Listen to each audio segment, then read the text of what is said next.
The selection campus. तो हम कर रहे हैं ईडीएम फ्रेजेस की सीरीज। जो प्रीवियस ईयर में जितने भी ईडीएम्स आए हैं उन्हें हम पूरी करने कंप्लीट करेंगे पूरे। जो बच्चे चैनल पे नए, चैनल को कर लीजिए सब्सक्राइब। तो चलिए 20 हम कर चुके हैं। अगर जिसने नहीं करे वो पिछली वीडियो देख ले। 21 से हम स्टार्ट कर रहे हैं। जितने प्रीवियस ईयर है हम पूरे उन्हें कंप्लीट करने की कोशिश करेंगे। चलिए स्टार्ट करते हैं। वीडियो को लाइक और शेयर कर दीजिएगा अगर आपको समझ आती है। तो चलिए देखिए नेक्स्ट ईडीएम क्या है आपके आगे। 21 वाइट एलिफेंट। अ वाइट एलिफेंट, ये ईडीएम अगर आपके पास आता है तो आप इसका क्या मीनिंग लगाओगे। देखिए सफ़ेद हाथी, कहते हैं ना ये क्या सफ़ेद हाथी पाल लिया। ठीक है, तो अगर आप कोई ऐसी चीज़ ले आते हैं घर पे जिसकी आपको यूज़ नहीं है और वो इतनी महंगी है और काम की नहीं है बस, तो उसे वाइट एलिफेंट कहा जाएगा उस चीज़ को। तो ये देखिए एग्जाम्पल के साथ बता रखा है, the luxury car that they bought turn out to be a white elephant. तो ये लग्जरी कार जो वो लेकर आए हैं उनके लिए, चाहे आप किसी भी एग्जाम की देखो जो प्रिपरेशन कर रहे हैं सब में आने लग गए हैं आजकल, एयरफोर्स से लेके सीजीएल तक हर एग्जाम में। ठीक है, चाहे छोटे छोटा एग्जाम हो चाहे बड़े से बड़ा, कितना भी डिफिकल्ट आते आते हैं idioms. White elephant, white elephant का मतलब ऐसी चीज़ जो बड़ी कॉस्टली है और फालतू की चीज़ है, आपके लिए काम की नहीं है। तो देखिए कहाँ है इसका मीनिंग। रेयर आर्टिकल नहीं, ये देखो कॉस्टली और ट्रबल सम पोजेशन। ऐसा महंगा और ट्रबल सम पोजेशन। पोजेशन का मतलब जो चीज़ आपकी हक है जिसके आपका, ठीक है, जो भी चीज़ आप खरीद के लाए हो। 50 कर लेंगे हम आज। If you are fair and square in your work you will be definitely prosper. Fair and square idiom आ गया। Fair and square, fair and square का मतलब अगर अपने काम में आप फेयर एंड स्केयर होगे तो आप जरूर उन्नति करोगे। फेयर एंड स्केयर का मतलब होता है ईमानदार। फेयर रहोगे, इजी है ना ये, तो याद हो जाएगा honest. There is no love lost between any two neighbouring countries in the world. पढ़कर ही समझ आ रहा है, कोई भी दो पड़ोसी देश के बीच में कोई भी no love lost. Love lost का मतलब प्यार होना, नो लव लॉस्ट का मतलब प्यार ना होना, मतलब अच्छे संबंध ना होना उनके। नॉट ऑन गुड टर्म्स, यही है, एक दूसरे से ज़्यादा वैर भाव रखना। जैसे इंडिया की पाकिस्तान से लड़ाई है और किसी देश की सीमा की बात कर लो, नॉर्थ कोरिया साउथ कोरिया, वो आपस में लड़ते रहते हैं। चीन ताइवान लड़ते रहते हैं। तो ये कह रहे हैं कोई भी ऐसा देश नहीं है जिनके आपस में प्यार हो। तो नॉट ऑन गुड टर्म्स लगाओ। तो ये हमने आज 23 किया है बच्चों अभी। अब हम करेंगे 24। ये लीजिए, ये रहा आपके आगे। The heavy downpour played havoc in the coastal area. भाई बहुत ज़्यादा बारिश हो रही है, डाउनपोर का मतलब, ठीक है, इसने प्लेड हवोक। हवोक कभी भी आ जाए, रीक हवोक, हवोक ये वर्ड इसका मतलब होता है बहुत ज़्यादा डिस्ट्रक्शन कर देना, तबाही मचा देना। तो ये वर्ड बड़ा इंपॉर्टेंट है। हवोक वो कैब में भी आता है कई बार, कोस्ट डिस्ट्रक्शन। ठीक है, नेक्स्ट देखिए। ग्रीन थम वर्ड आ जाए, ग्रीन थम, इस इडियम का क्या मीनिंग है। टू हैव अ ग्रीन थम। ग्रीन थम का मतलब होता है आपका मतलब पेड़ पौधे गार्डनिंग करने में ज़्यादा आपका इंटरेस्ट है। To have a natural interest in gardening, third लगाओगे। इसकी अगर आपको पीडीएफ चाहिए तो हमारा टेलीग्राम ग्रुप है द सिलेक्शन कैंप, वो ज्वाइन कर लीजिए, वहाँ भेज दी जाएगी। ठीक है बच्चों, चलिए।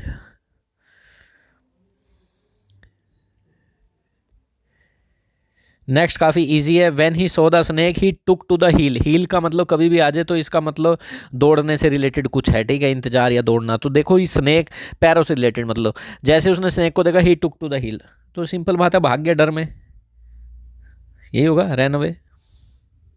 हील का मतलब पैर, पैर उठाए और भाग गया, रैन अवे इन फियर, आसान है, याद हो जाएगा।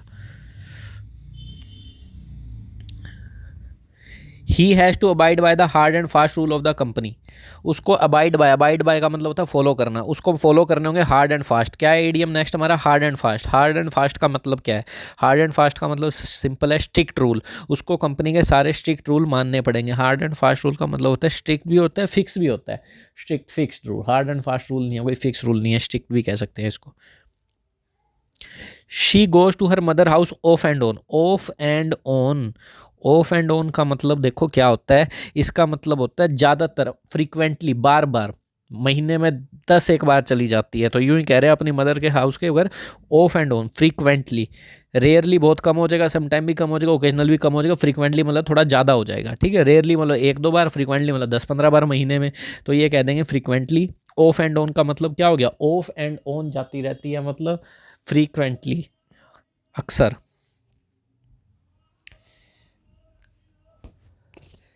The robber murdered the woman in cold blood for the sake of the jewels. Robber ने मार दिया, जो ईडियम है वो है इन कोल्ड ब्लड, मर्डर को वैसे ही डार्क कर रखा है, इन कोल्ड ब्लड ईडियम है, इन कोल्ड ब्लड। इन कोल्ड ब्लड का मतलब है, मतलब किसी को ऐसा ठंडा खून है बिल्कुल आपका, ठंडा खून का मतलब ऐसे याद करने के लिए कि आपके अंदर तरस ही नहीं है, बुरी तरह मतलब क्रुएल्टी से मार देना, निर्दयता से मार देना, किसी की हत्या कर देना निर्दयता से। तो देखिए कहाँ पर है इसका answer, the robber murdered, a murdered without feeling. Next, a murdered in revenge, a murdered in grey, murder done in enmity, गुस्से में, ग्रेट एंगर में, यही है मर्डर, ठीक है। विदाउट फीलिंग, निर्दरता से मार देना, जिसमें फीलिंग ही ना हो, ठीक है। नेक्स्ट देखिए क्या है, Indians are going places in the field of software technology, are going places.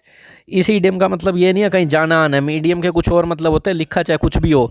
तो इंडियंस आर गोइंग प्लेसेस का मतलब है आपने मतलब टैलेंट है, सक्सेसफुल हो आप सॉफ्टवेयर टेक्नोलॉजी में। इंडिया का बहुत बड़ा नाम है टेक्नोलॉजी की बात करें, सॉफ्टवेयर है, अमेरिका तक में अपने आउटसोर्स करता है लोगों को, ठीक है। तो IT इंडस्ट्री अच्छी है हमारी यहाँ की। तो गोइंग प्लेसेस का मतलब टैलेंटेड एंड सक्सेसफुल लगाएंगे आप। देखो पढ़ते ही पता लग जाता है कि क्या मीनिंग है इसका। The poet Drew on his fancy note he knowledge of nature when he wrote his poem on birds. तो कह रहा है वो अपनी नॉलेज नेचर को देख कर नहीं, फैंसी अपने मन में कुछ सोचता है और बुक लिख देता है, बर्ड्स के ऊपर पोएम लिख देता है। मतलब फैंसी का मतलब आपको पता होना चाहिए, फैंसी का मतलब इमेजिनेशन होता है। तो यूज्ड हिज इमेजिनेशन, थर्ड इसका आंसर हम लगाएंगे, फैंसी से याद होगा। माई नेबर हैड टू पे थ्रू हिज नोज, पे थ्रू नाक में मतलब यूं समझो for a brand new car. देखो मेरी नेबर को अपने नाक, मतलब यूं कहते हैं ना, नाक दम हो गया, मतलब पूरा यूं मतलब जोर आ गया आपका, ठीक है। यूं समझो नाक तक कर्जा चढ़ा हुआ है, यूं समझो बहुत महंगा। तो कह रहे हैं हैड टू पे through his nose for a brand new car, बहुत ज़्यादा पैसे से रिलेटेड होगा कुछ, नोज से इस न्यू कार के लिए बहुत ज़्यादा पे करना पड़ा। देखिए देखिए extremely high price, third. Next करेंगे हम 33।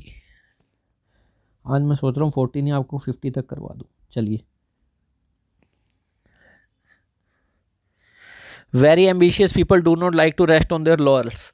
देखो रेस्ट ऑन देयर लॉरल्स का मतलब सीख लो आप। रेस्ट ऑन देयर लॉरल्स इसका मतलब होता है पास्ट में कुछ आपने अचीव किया और अभी तक आप उसी के सारे बस अपने गुणगान गाए जा रहे हो, मज़े आगे मज़े आगे, मैं तो बहुत कुछ कर चुका हूँ ज़िंदगी में, तो यही है, ठीक है। तो संतुष्ट रहना अपनी पास्ट के कुछ कामों पे, अरे आगे तक बढ़ते रहो, ठीक है। तो एम्बिशियस पीपल जो होते हैं, महत्वाकांक्षी लोग, वो नहीं रेस्ट करते, मतलब संतुष्ट नहीं होते वो पिछले अपने कामों से। कॉम्प्लेसेंट, टू बी कॉम्प्लेसेंट आएगा इसका। If he phones again I am going to give him a piece of mind. अगर उसने फ़ोन किया तो मैं उसको भाई पीस ऑफ माइंड देने वाला हूँ। तो साफ पता लग रहा है पीस ऑफ माइंड का मतलब यही होता है किसी को डांटना, पीटना, सजा देना। बदला लेना तो नहीं आएगा, रेप्रीमेंड आएगा। रेप्रीमेंड डांटना, बदला पीटना, रेप्रीमेंड धमकी देना, वार्निंग देना, इसलिए, ठीक है। The party high command wanted to stave off an open battle. जो पार्टी हाई कमांड है, कांग्रेस बीजेपी कोई भी लगा लो, वो चाहती है इस ओपन बैटल्स को स्टेव ऑफ करना। स्टेव ऑफ का मतलब होता है पुट ऑफ। पुट ऑफ का मतलब क्या होता है, डेफर। डेफर का मतलब क्या होता है, पोस्टपोन, ठीक है ना बच्चों। पोस्टपोन आप यहाँ पे लगाएंगे। तो पार्टी हाई कमांड चाहती है ये ओपन बैटल ना हो, पोस्टपोन हो जाए, स्टेव ऑफ। ऑफ OFF का मतलब ये होता है किसी चीज़ से सेपरेट होना। स्विच ऑफ द लाइट क्यों लगाते हैं, किसी चीज़ से अलग होने के लिए, ठीक है, वो दूर हो जाए। टेक्स आफ्टर कभी भी आ जाए, इसका मतलब होता है एक जैसा दिखना। Ramesh takes after his father, एक जैसा दिखता है बिल्कुल, resembles, takes after. They made no bones about acknowledging their depth to his genius. They made no bones about acknowledging their depth to his,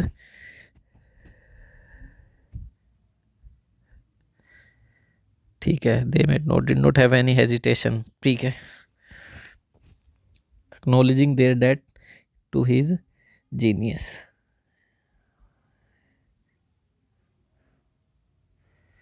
Did not have any hesitation, did not have any fear, demanded compensation, had problems him, ठीक है। No bones about मतलब made no bones about का मतलब होता है आप किसी भी चीज़ में हिचकिचा नहीं रहे हो, खुले तारीफ कर रहे हो। तो इसका मतलब यही है दे मेड, मतलब उनको कोई हेजिटेशन नहीं थी एक्नॉलेज करने में, मानने में, their debt to his genius, कि वो कर्जवान है उसकी मतलब योग्यता के, जीनियस, ठीक है, ठीक है, जो बड़ा जीनियस है तो उसके कर्जवान है, सिंपल बोल रहे हैं। तो कोई हेजिटेशन नहीं हुई है मानने में, एक्नॉलेज करने में। तो मेड नो बोन्स अबाउट का मतलब did not have any hesitation, आपने कुछ मन में नहीं रखा। It is evident from the minister statement that heads will roll in the secretariat.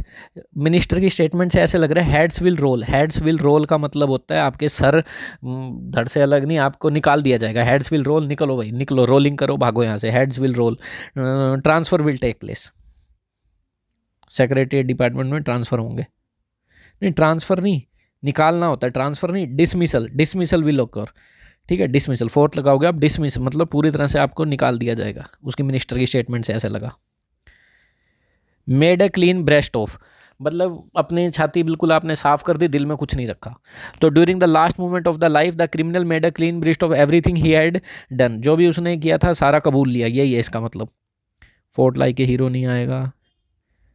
Confessed without reserve, कोई रिजर्व नहीं रखी, बात अपने अंदर नहीं रखी, कन्फेस कर दिया।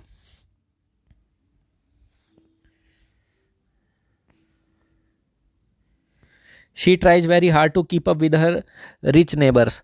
वो बड़ी मेहनत करती है, मतलब बड़ी कोशिश करती है अपने रिच पड़ोसियों से बनाए रखने की, कीप अप मतलब उनके साथ कांटेक्ट रहने की, कीप इन टच, ठीक है।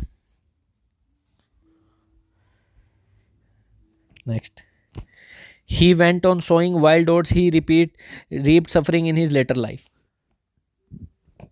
देखो, कुछ जवानी में कुछ ऐसी चीज कामों में पड़ जाना, इंजॉयमेंट में, अपने ज़्यादा से ज़्यादा रिलेशनशिप बनाने में, सेक्सुअल रिलेशनशिप बनाने में, तो इसे कहते हैं बचपन में सो मतलब बो देना, वाइल्ड वाइल्ड ओट्स बो देना, और तो जिसका बाद में आपको पछतावा होगा, ठीक है। तो कह रहा है ही अपने सो रहा है वो वाइल्ड ओट्स अपनी ज़िंदगी में, उसको रीप मतलब फसल काटनी पड़ेगी लेटर लाइफ में। सो वाइल्ड ओट्स, ठीक है। देखो, इररिस्पॉन्सिबल प्लेजर सीकिंग इन यंग, दारू करना, ऐश करना, यही होता है सोइंग वाइल्ड ओट्स, बो देना ऐसे बीज। 41,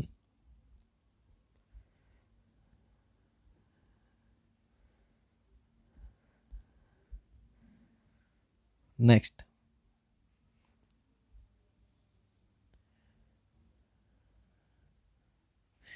I don't know why she has become stand of fish recently, ठीक है।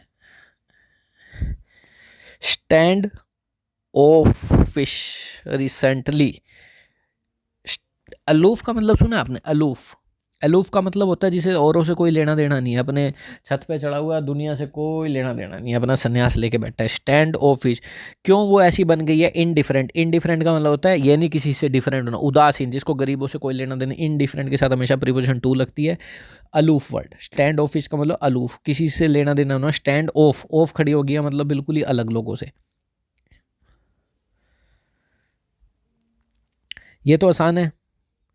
ब्लोइंग योर ओन ट्रम्पेट, अपने गुणगान गाते रहना, क्यों भी तुम बंद नहीं कर देते, अपने ब्लो करते रहना, अपने ट्रम्पेट धुन बजाते रहना।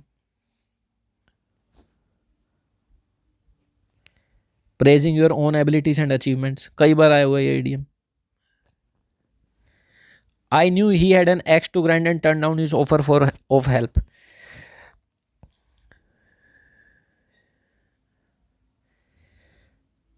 ये कह रहे हैं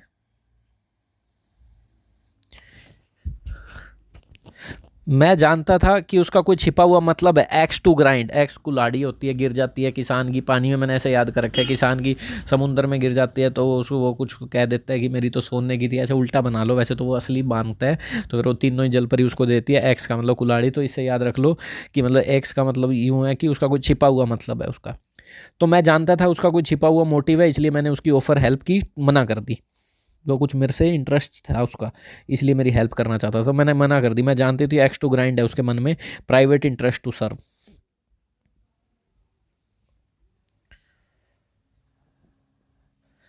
मदद करने में, गिव करने में। The saints life was an open book, जो संतों की लाइफ होती है एक ओपन बुक होती है, जिसके कोई सीक्रेट नहीं होता, नो सीक्रेट, खुली किताब। B,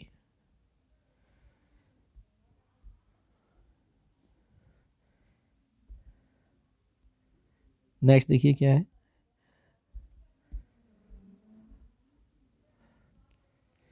reading between the lines I realise that my friend wanted to keep something from me. Reading between the lines का मतलब पता है क्या होता है? आप मतलब किसी लाइन में मीनिंग निकाल पा रहे हो, छुपा हुआ मतलब निकाल पा रहे हो, रीड कर पा रहे हो लाइन्स के बीच में, ठीक है। तो इन लाइंस के बीच में मैंने रियलाइज़ किया मेरा फ्रेंड कुछ चाहता था मेरे से, कीप समथिंग फ्रॉम मी मतलब मेरे से दूर रखना चाहता था। ऐसे देखो ऐसा मतलब looking for meaning that are not actually express, जो साफ साफ नहीं दिखाई दे रहे पर उनका मतलब आपको ढूंढना है, लुकिंग फॉर मीनिंग। सो क्या आ गया इसका, read between the lines.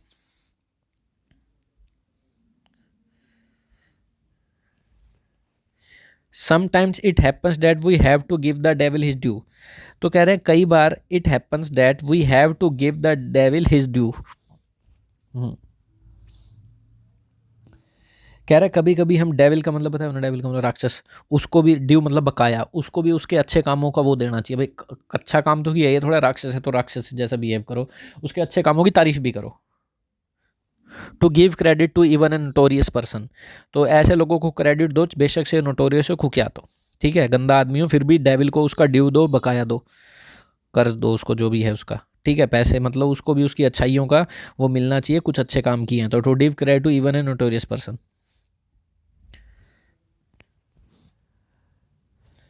The king had been made to eat humble pie, तो कह रहे हैं किंग को क्या करना पड़ा भाई, एक हम्बल पाई खानी पड़ी, मतलब हम्बल पाई मतलब बहुत ही ज़्यादा शर्मिंदा होना पड़ा, या फिर यूँ समझो किसी के आगे माफ़ी मांगना भी होता है, इसका मतलब एम्बेरस होके, टू हैव टू अपोलोजाइज। ठीक है ना, he had been made to eat humble pie, eat humble pie, eat humble मतलब यूँ समझो आपको बड़ा शर्मिंदा होना पड़ा, माफ़ी मांगनी पड़ी।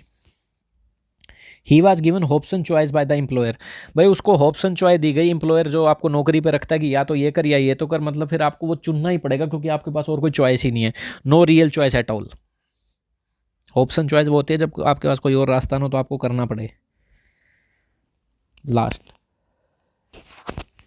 ही has a very nice manner but you would better take what he says with a grain of salt, तो कह रहे हैं मान लिया उसके पास नाइस मैनर है पर जो भी कुछ वो ले हो ना तुम उससे, better take what he says with a grain, कुछ भी उससे ग्रहण करो ना तो भी उससे ग्रेन ऑफ साल्ट के साथ करो। ग्रेन ऑफ साल्ट का मतलब यूं है, मतलब डाउट के साथ कुछ अचीव करो, वो कुछ भी कर सकता है आखिरी में, तो बेशक से उसकी मैनर नाइस है, but you would better take what he says, तो मुझसे वही लो जो वो कहता है, grain of salt, grain of salt में नमक हो, नमक जैसे कहते हैं कि आंख में नमक, यूं समझो यूं नमक के साथ ग्रहण करो, मतलब कुछ डाउट के साथ ग्रहण करो।